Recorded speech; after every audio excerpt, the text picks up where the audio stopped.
Next up is Michael Haslgruebler from Porsche Informatik with more to say, please. Okay, thank you.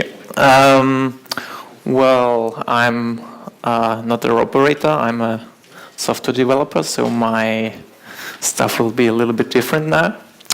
But we use Puppet and we have pleasure with it. So what is CROSS? CROSS is a car retailer organization support system, which is currently in version 2 and some minor versions. It's installed in 15 countries and has about 20,000 users. It's a 3-tier C++ application and it's developed in-house in Salzburg. And it's quite a great application and it's rolled out currently in Germany. So we get a retailer added every day, which is quite an effort. I will come to that later on. And when you see C++ and the numbers, you will probably know that this application is running for a long, long time. So we are starting. What we did is that we started developing a new version in parallel. So we are doing CrossNG, which should be the global dealer management system of the VW Group. Maybe some of you heard of that. And we have about 100 project members, which are located in Hungary and Austria. Our language is English, most of the times, I guess. And so if anyone wants to join, we're happy to welcome you on board. And one of our project goals is the efficient rollout and efficient operations, because this is where we have the most problems nowadays with our current system. So we want to make sure with CrossNG that we can support operations as beautifully and as thoroughly as possible. And we also want to ensure that we can efficiently roll out systems to a new retailer. So it should be just a click away. And a little bit about myself. So I started developing. I learned Java at the age of 14. I had my first Linux experience at 16, which was installing SUSE without the internet, which took ages. You can imagine. And I also developed a Linux kernel driver for under NDA, sadly, for MUSI Linux. And I did also some publications in research and economy. The lastest being an article in EX, which is a known German magazine for software developer or infrastructure guys. You may have heard of it. And we also did an article. I did an article with my colleague Anders Malmburg about continuous delivery with Puppet and Ragwed. There's also a little bit of information there, so you can check it out. It's really quite nice. So, and my biggest achievement, of course, was to convince my grandmother she has to use Ubuntu. And she's happy with it, so, and I'm happy too, because I don't have to maintain a Windows. So, and within CrossNG, I'm responsible for build deployment and infrastructure. And it's quite a job there, so you can imagine. With 100 project members, stuff break a lot, especially in the infrastructure. And when we started with Puppet, I hate it.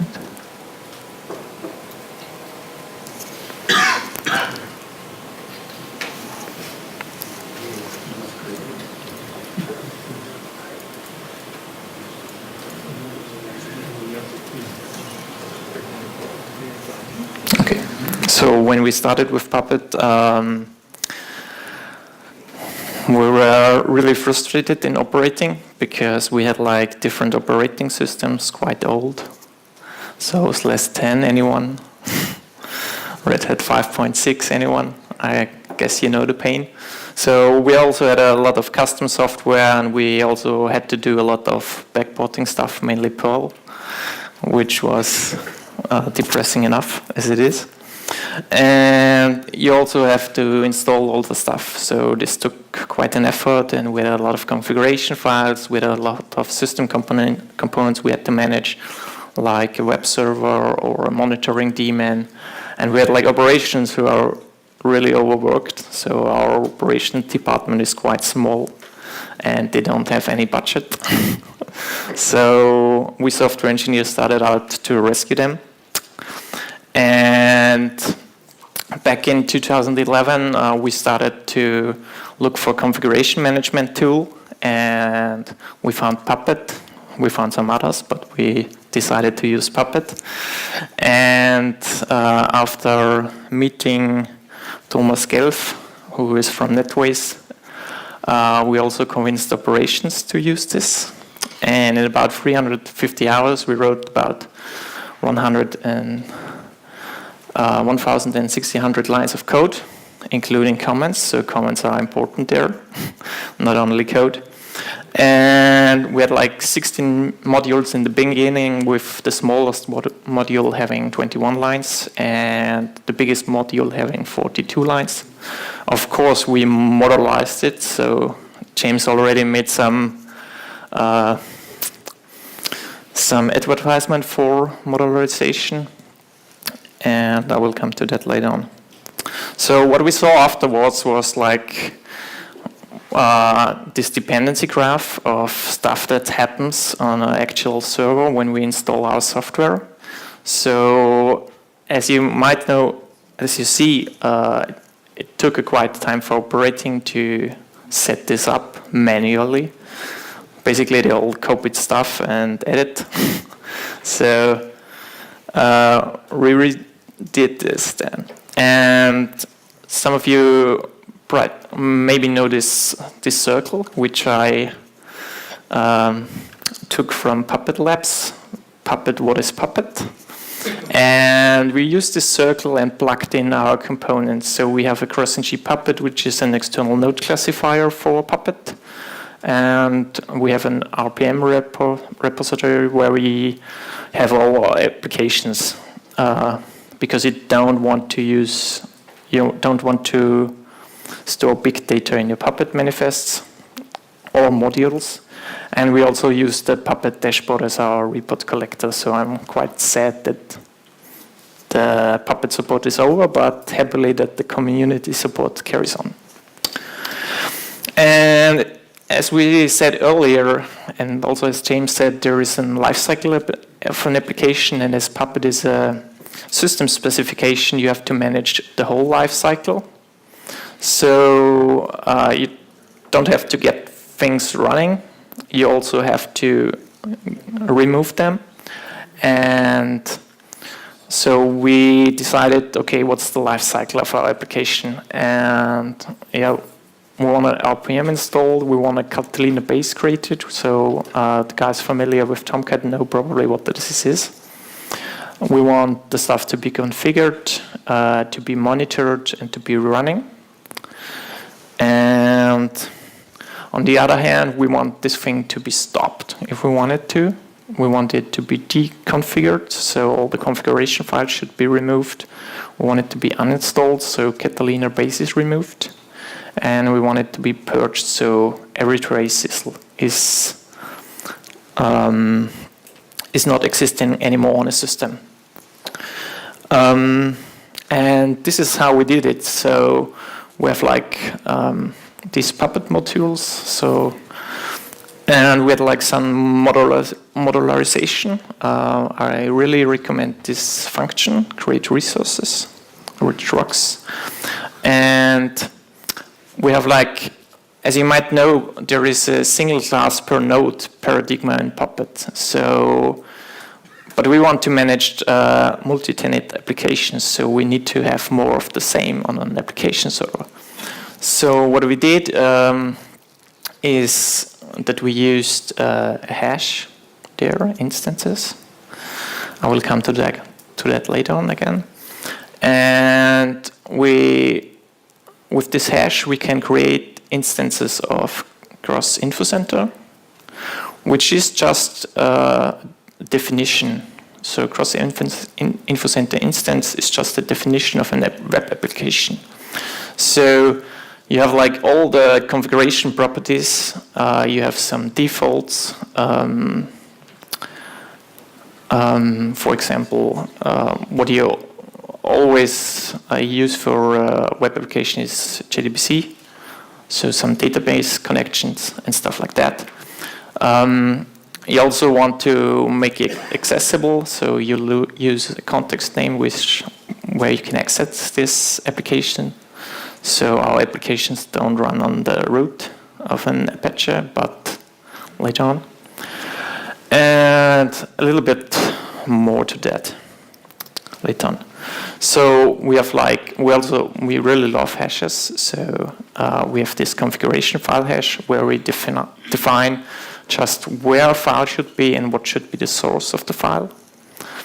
And you know the template mechanism of Puppet, so I don't need to talk about that. And this is quite a small piece.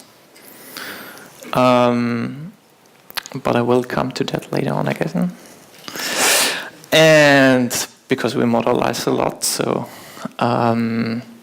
we also have this cross web app instance, which is basically the Puppet model for the lifecycle of an application, which again is split into different Puppet files, as James already recommended.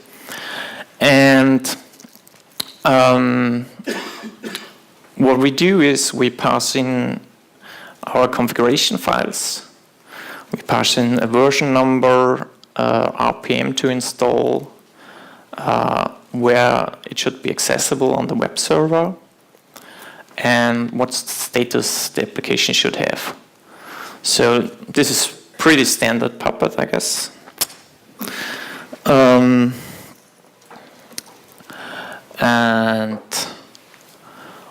What we did, for example, within this cross web app, we defined a configure stage or configure type, and there we use default properties. So our configuration files get created with the right user, with the right group, with the right mode. So all an application developer just have to do is to specify where to put it and from where to get it. And that's that. So we also, again, use this create resource stuff. We actually had to backport this. It's in Puppet 2.7.12, I think, and we have 2.79. We are lazy upgraders. And so the funny thing there is it's all in this module and a few other modules there, which we use via dependency. So we rely on some dependencies. For example, this class relies that we have Tomcat, cross Tomcat installed, or cross web server. So we do a lot of customization there. And from an operator point of perspective, you don't want to as we heard earlier, operators are lazy. For a reason, they have a lot of work, so they want to do it as fast as possible and as nicely as possible. And so we created this front end. Back in 2011, there wasn't the Hira, there wasn't a frontman, and so we did it ourselves. And we can define groups of servers, for example, cross C2 group or CG group, where we can edit manifests. And also assign nodes to groups, so these are then actual application servers. And we can also create nodes and, for example, view a dashboard output of the Puppet runs. And now the good part, so we can also do something with that. So as we saw earlier, there was like these Puppet modules with parameters and stuff like that. So in this GUI, we can just edit it, and this is all created. So this is, we don't do it twice, we do it once. And this stuff gets created by the Puppet manifests, by the Puppet modules we use. For example, we have like this application cross info center, which we saw before. So we added this, and we create a new instance of this application type. So we fill out our properties. As you can see, there are some things that are required, some things that are not and are pre-filled in. And there you have it. So you have like this Puppet manifest, which is cross-info center instance, and you have all the parameters there. And you also have it there. And we auto-create all this, the whole GUI from this file. So this is quite nice because you can predefine some stuff. You can say what's important, so you can save a lot of time for operators and stuff like that.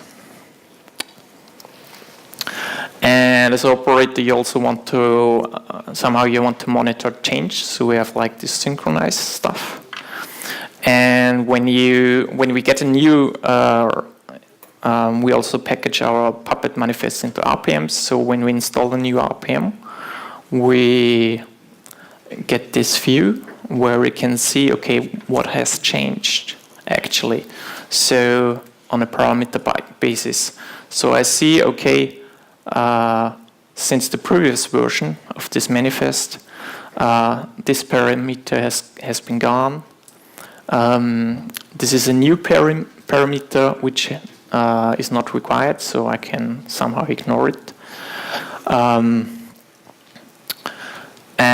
Or I need to investigate there. Okay, what is this parameter? What does it do? You also can see if the default values have changed and stuff like that. So this is really nice. You also have like, for example, sometimes you want users to manage the application servers, so you can choose some right management there. It's pretty nice there. We also have auditing. So you can see which value changed from when and by whom, at which time. And this is how an external node classifier works. So you have like your Puppet conf, your master section. You just define a node terminus exec, and you give it the path to a shell executable. And we have like this simple piece of code which makes a REST call to our cross-ng Puppet application and returns our YAML for Puppet. So what we can see here is that for this server, cross-tomcat has to be installed, cross-repo has to be installed with this class parameter. So this is basically the URL from where to get their RPM packages for our servers. We can do we also need a web server, and we also need this cross-info center application, which has just one instance at the moment, and with like all the parameters we saw in the Puppet manifest before. So this is really, really nice. So what we did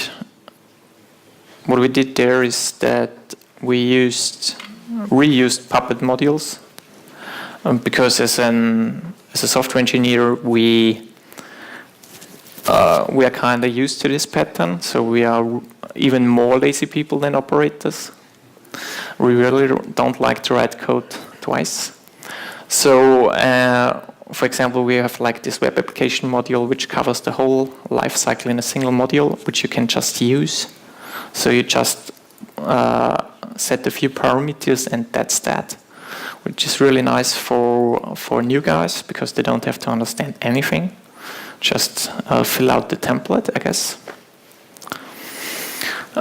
We have like our Puppet resource mechanism for ensuring that we can install multiple applications of a type on a given server, which is really necessary for us because of legal stuff and because of efficiency. Because of legal stuff, every application has to be separated, and for any client, we have to separate the application server and, of course, the database. And you don't want to reuse, you don't want to do probably an application per server approach because you have a lot of overhead in virtualization. So you can make it feel quite nice there. We also wrote this front-end as an ENC, which should ensure that our operators are happy, which is the main reason we did it. And because if you have happy operators, you get things done very fast if you want to, which is always a good idea. And how we did it with plugging in those two components in the Puppet lifecycle. So what you should take away from my talk is that that you can do it, and you can do it fast, and you can do it good. And I pointed out a few things, so I can't really open source this stuff, but I told you everything there is about how to do it. So you should probably go out there and do it now, after the conference, I guess.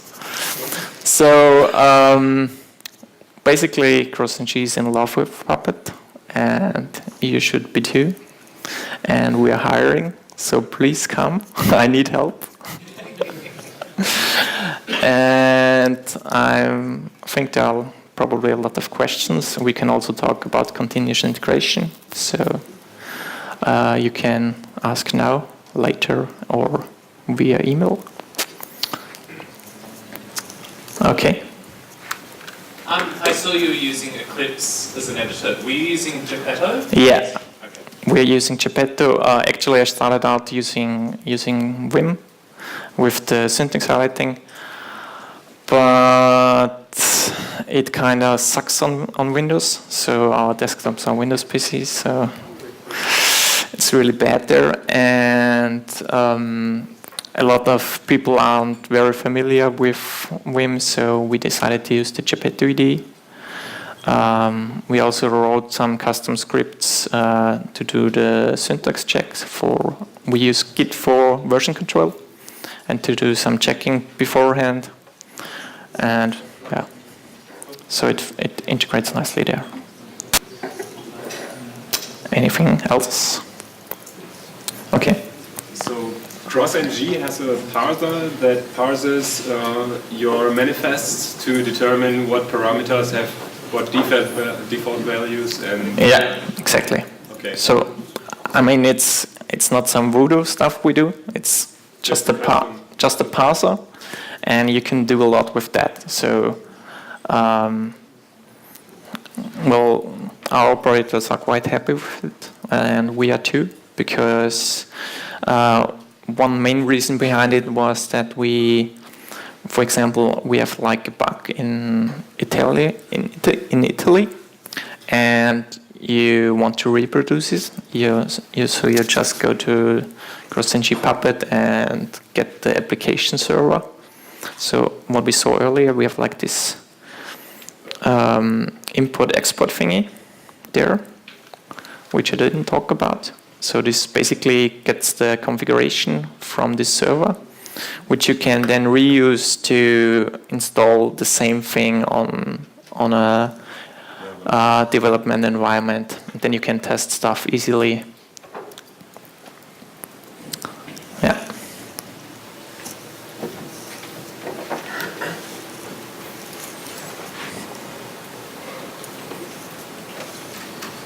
Any more questions? So, okay. Thank you, Michael. Yeah.